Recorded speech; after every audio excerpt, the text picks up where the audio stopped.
Hey, what's up guys? It's your boy Venomous Lord here to bring you a Yu-Gi-Oh! Deck profile on what is possibly one of my favorite all-time decks, and that would be Counter Fairies. And I like Counter Fairies just because of the fact that not only do we get new support here and there all the time, but we also end up getting, you know, better ways to make the deck. And with the Wave of Light structure deck that came out this year, I found out about it a little late, but I came to terms with it and went out and got me a copy.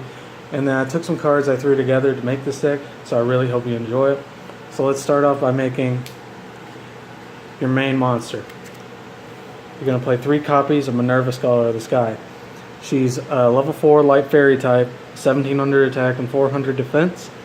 And her ability is, each time a counter trap card is activated, immediately after it resolves. So it doesn't matter if the negation gets if the activation gets negated, then it stops.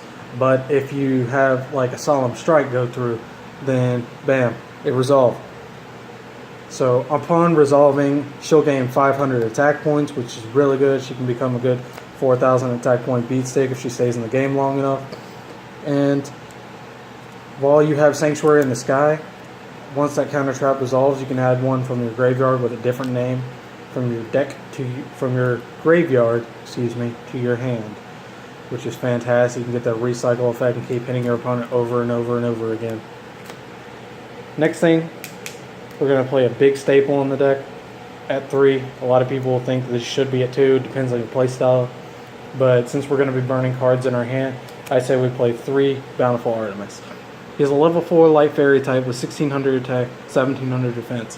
And his effect is, each time a counter trap card would resolve, then you would draw a card, which gets big because if you get them right off the bat, start activating counter traps, you can refill your hand pretty fast. Alright, next one, the last of the 3 ofs, we're going to play triple Power Angel Valkyria. Now she also came in the Wave of Light structure deck just like the others, but her thing is she's a level 4 light fairy type with 1800 attack and 1050 defense. Now, if you negate the activation of a spell or trap card or a monster effect by anything, so if you want to attack in like an Effect Veiler or a Solemn Strike or literally anything that would stop a monster effect, her effect would trigger. Excuse me. As soon as you negate that effect, you can add a tongue-tied. A light fairy type from your deck to your hand, which is huge because you could start adding like your Bountiful Artemis or your Minerva, which would start getting you more combo plays. Now, start with our 2 ofs.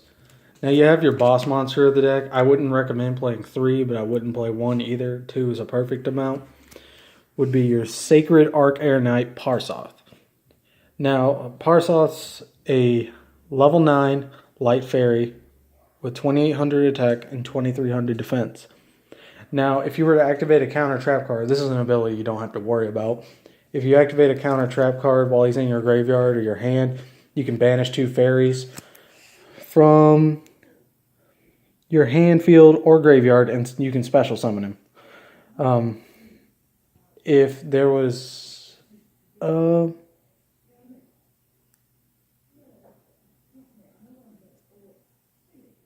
Alright, sorry, I had to read into it a little bit. I don't usually get to play him that often, so his effect is kind of bumgus to me.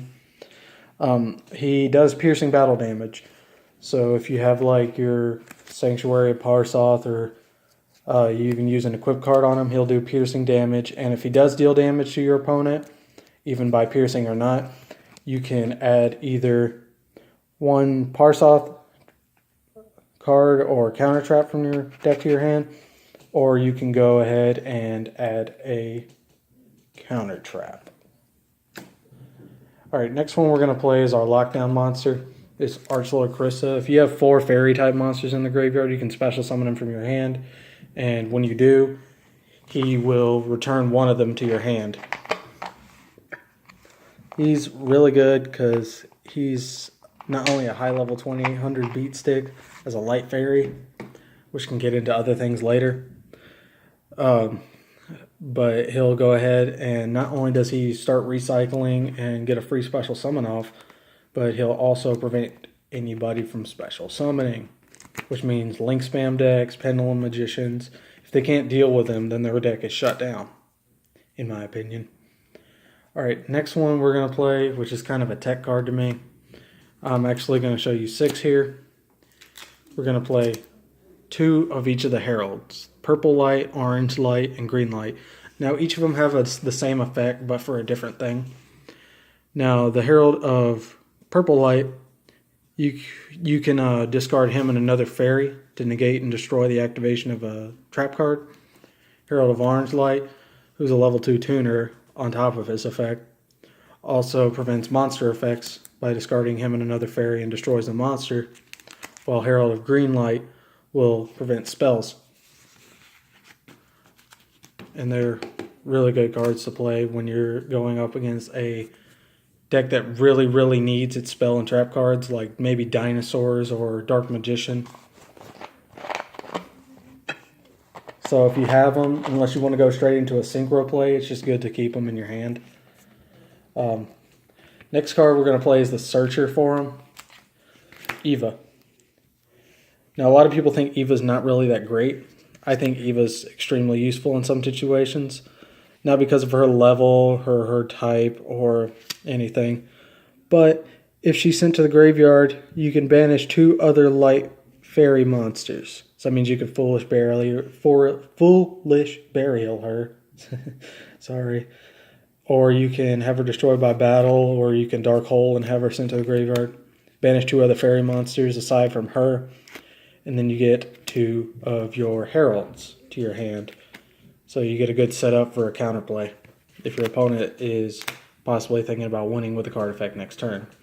And then the last of the monsters, with the exception of pendulums here, we're going to play 1 Matiel, Sage of the Sky. Now he's a level 4 light fairy with 1600 attack, 1200 defense. But his effect is each time a counter trap card is activated, immediately after it resolves. So same as your Power Angel Valkyria, your Bountiful Artemis, your Minerva. You can gain 1,000 life points, which will get you back if you have an unprotected Solemn card of any kind. And then if you have Sanctuary in the Sky on the field, which we usually will, you can pop a card on your opponent's side of the field. It's good spot removal. And, it just makes up for, good filler in the deck. Moving into XE plays or anything. All right, and then we're going to play 3 pendulum monsters. All 3 of them the same one, which is Gilding Aridane. And his pendulum effect means that you don't have to discard or pay life points to activate counter trap cards, which is fantastic. Which means if I solemn something, I won't have to pay life points, or if I activate the Rebirth of Parsoth, I won't have to discard this, that, the other.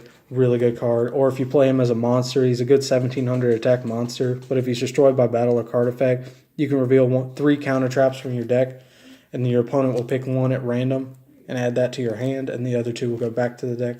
So, you can go for a triple solemn combo if you want to. All right, the next one, we're going to move into spell cards.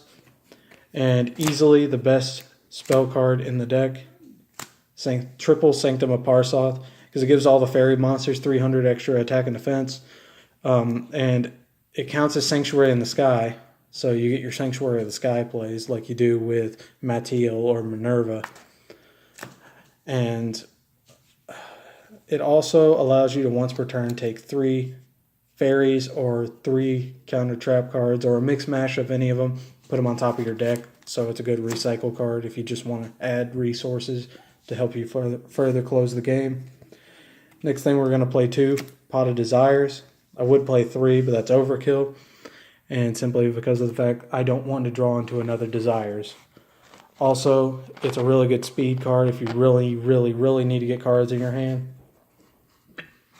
And for the simple fact that it's, well, I can't really give too much credit to Pot of Desires because it does give me a -9, but Pot of Desires is very essential. I would play like a Pot of Duality or Pot of Acquisitiveness, but it's, I like my special summon and I like to battle. So, right there, good card. Next one, we're going to play double Ties of the Brethren. Yes, it does take away your battle phase and 2,000 of your life points, but you can go ahead and set up for a late game play or even a beginning game play. If you want to play like a Minerva, a Bountiful Artemis, and if you want to go into Power Angel Valkyria. Now you have 3 monsters on the field that thrive from counter trap cards. So you're going to make Minerva stronger, draw cards, and search, which is great, by itself. And then I do believe this is the last of my spell cards, the Dark Hole. Don't play Raigeki, number one, because it's expensive, and I'm trying to do this as budget friendly as possible. But Dark Hole, just a generic destroy all monsters on the field if you get overwhelmed, or if you need a free discard. Now we're going to go into traps, and this is a very, very trap-heavy deck. We're going to play one of the best trap cards in the deck, which is Rebirth of Parsoth. And what it's going to do is it's going to negate anything, spell, trap, or monster effect at the cost of revealing a card in your hand that's a counter trap. If you're playing Gilding Aradane, then you won't need to pay its extra cost, which is 1,000 life points, and discarding that counter trap card. Also, you get to special summon Parsoth from your hand, deck, graveyard, or extra deck, which is huge because if you play the Parsoth Synchro monster, which I don't, I probably should go get one. It allows you to get a free beat stick. Alright, the next one we're going to play triple Divine Punishment. And Divine Punishment's good because it negates anything as long as you have Sanctuary in the Sky on the field, which is, really good. Then we're going to play triple drop-off. Drastic drop-off, rather. And drastic drop-off, simple enough. If your opponent draws or adds cards to their hand, this includes their draw phase, which is huge. Drastic drop-off is a really good card to make them put those cards in their graveyard. So no searches here. It's like the budget version of playing your Ash Blossom and Joyous Spring. And then most people say you got to play 3 of these. You don't, because if you don't have your Gilding Aradane, it is kind of a high cost. Play double Ultimate Providence. It negates anything as long as you have the same type of card in your hand. Like if they activate a monster effect, you can discard a monster and negate it. And same thing for traps and spells. Alright, and then there is times when you don't have your Dark Hole, and there is times when you're just naked and you can't defend yourself from an onslaught of attacks. So double Storming Mirror Force. Take out all their attack position monsters, put them back in the hand, which is really good. And then last 2 traps, we're going to play Solemn Strike, a good summon or effect negation for a monster. And if you have Gilding Aradane, you don't have to give up 1,500 life points. Solemn Judgment, same thing. I'm really happy I got the secret rare for this. It really kind of shows out. And it's a 1-card negation for anything at the cost of half your life points. Or if you're playing Gilding Aradane, you won't have to worry about that. Now, next thing, along with the side deck, which I'm not going to show, but this extra deck is what I got right now, and it is subject to change. So we're just going to look at it for what it is. And if you're a budget-friendly player, then this might be the deck for you. We're going to play 1 Link monster, Decode Talker. Because he's almost invincible as long as he has a link material that he's pointing to. He's also a 2300 beat stick that opens up 2 extra deck zones for you, which is great. Alright, next thing we're going to go from synchros, from lowest to highest. We do play a lot of synchros in the deck, not because we can synchro summon a lot, but because it gives us options. You got your Clearwing Synchro Dragon, which will negate monster effects for level 5 or higher, which is big. Also, he's a 2500 attack dragon, and he'll gain attack points based off of what he negates. You got Odd Eyes Meteor Burst Dragon. Now, we're not playing pendulums except for Gilding Aradane. Gilding Aradane is not what you're going to summon, so I wouldn't recommend using him as a combo for putting another monster on the field because it makes him not be able to attack. But he stops monster effects during the battle phase. And then the next one we're going to play is Black Rose Dragon. Once again, another board wipe. You can't handle what your opponent's putting out, get rid of it all. We're going to play Ancient Fairy Dragon. We don't need field spells in this deck. I mean, you could tech in and play 3 of the actual Sanctuary in the sky. But this will pop field spells, you know, your Dragonic Diagram, your World Legacy Discovery, any kind of field spell that'll benefit your opponent, pop it, and you'll gain life points. Also, you get a free special summon off of them. Next one, we're going to play Stardust Dragon. Your opponent wants to play a Raigeki, Dark Hole, anything mass field destruction. I've even seen Straight Flush against this deck. It'll stop that, negate it, and destroy it. Also, he's a 2500 attack monster. And then we got Red Dragon Archfiend. For those who play defensive decks like Super Heavy Samurai or even zombies to an extent, you know, going into Skull Servant. If you're not ready to play King of Skull Servants, this will go ahead and clear the field. The only downside is that, yes, he's a 3,000 attack monster that pops defense position monsters, but if you have something that doesn't attack, it'll pop them as well. And then we got the better version of him, Scarlight Red Dragon Archfiend, 3,000 attack, level 8, and easily one of my best synchros, because he'll go ahead and anything that's got less attack than him or equal attack that was special summon, he can pop all of it and deal 500 damage to your opponent, so a nice little bit of burn damage. And then Trishula, Dragon of the Ice Barrier. You play this, it's pretty much game over for your opponent, because you're going to banish 1 card from their field, hand, and graveyard, and then you got a 2700 dragon that they got to deal with. Alright, then Xyz plays, which will be the conclusion of it. We're going to play triple Dark Requiem, Dark Rebellion. I love Requiem, but can't play him in this deck, sadly. But Dark Rebellion, Xyz Dragon. And he's a 2500 attack monster. And if you want to go ahead and detach 2 materials, you can go ahead and have one of your opponent's monsters attack and just run over it for a straight 2500 damage. Also, he's a generic rank 4 Xyz. Same thing with Kachikochi Dragon, only he's got 400 less attack, and he'll attack twice if you destroy a monster. And then last but not least, double Bujinki Tsukiyomi. If you got 1 card in your hand and you need 2, detach a material, and there you go. You got a free draw engine, and he's, you know, semi-decent in attack, but you're really going to play him in defense mode unless you're going for game and you can use him. His effect is that you got to detach a material, discard your whole hand with a minimum of 1 card, so you'd have to get rid of 1 card, but it could be a dead card.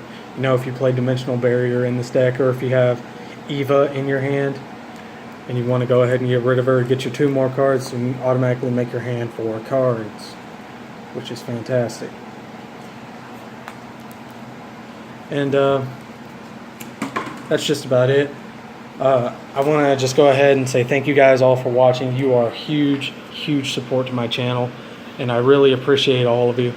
And if you want to join the Venomous Army, then go ahead and smash, crush, and crumble that like button, and go ahead and subscribe to my channel.